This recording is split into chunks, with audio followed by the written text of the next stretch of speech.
সংক্ষিপ্ত করে দিল। কাফেরদের ভিতর কেউ একজন জিজ্ঞাসা করলো, নামাজ কেন শর্ট করলা? হযরত খুবাইব বললে, তোমাদের যেন ওই ধারণা না হয় যে আমি মৃত্যুর ভয়ে নামাজকে লম্বা করতেছি, ইসলামের ব্যাপারে কেউ যেন কোনো প্রশ্ন না তুলতে পারে। এরপর খুবাইবকে স্টেজের উপরে উঠানো হলো।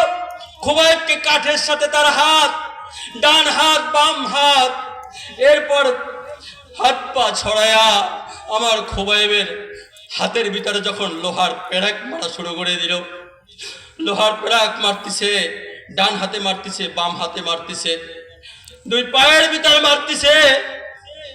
এরপরে মুরব্বা তৈরি করার মতো যখন লোহা দিয়া তার সমস্ত শরীরটাকে চালনের মতো ছিদ্র করে ফেলছে, আল্লাহ,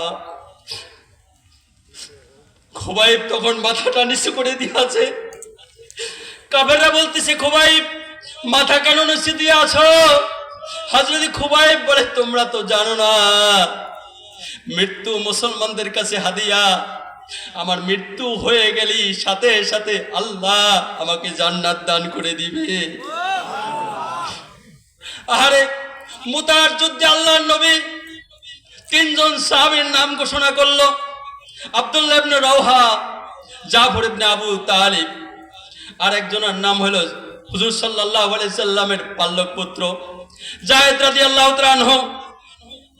তিনজন যখন সেনাপতি নিয়োগ হলো, তিনজনে বুঝতে পারছে আমরা বাঁচতে পারবো না, তিনজনে বাড়িতে চলে গেল। বিবির কাছে, বাচ্চার কাছে যখন বিদায় নিতে গেল, হযরতে জাফরের দুইটা বাচ্চা ছিল।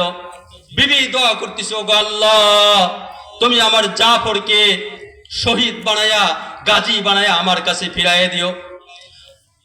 জাফরের স্ত্রী যখন এই দোয়া করলো, হযরতে জাফর রাদিয়াল্লাহু তাআলা আনহু তলোয়ারের উল্টা পিঠ থেকে মৃদু আঘাত করে বলতেছে, শোনো, আল্লাহর নবী যেহেতু আমাকে মাঝখানে সেনাপতি নিয়োগ করেছে, সুতরাং আমি শহীদ হয়ে যাব।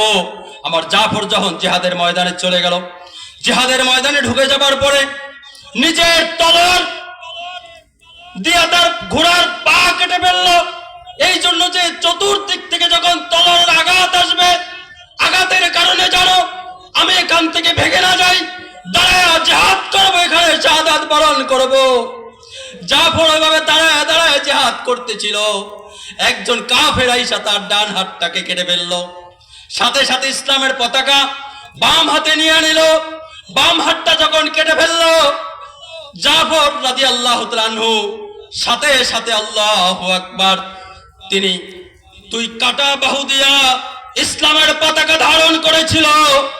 এরপরে যখন তাকে শহীদ করে দিল, যখন তিনি কল্লা আলাদা হয়ে গেল, মাথার থেকে ধর এবং যেন আলাদা হয়ে গেল, ইসলামের পতাকা মাটিতে পড়তে দেয় নাই যুবক, সাথে সাথে তার দাঁত দিয়া কামড়াইয়া ইসলামের পতাকাকে উঁচায় করে রাখছিল। জোরে চিৎকার দিয়ে বলো সুবহানাল্লাহ। সুবহানাল্লাহ।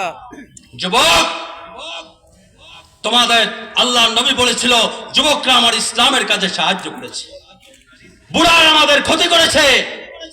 আজও যদি এই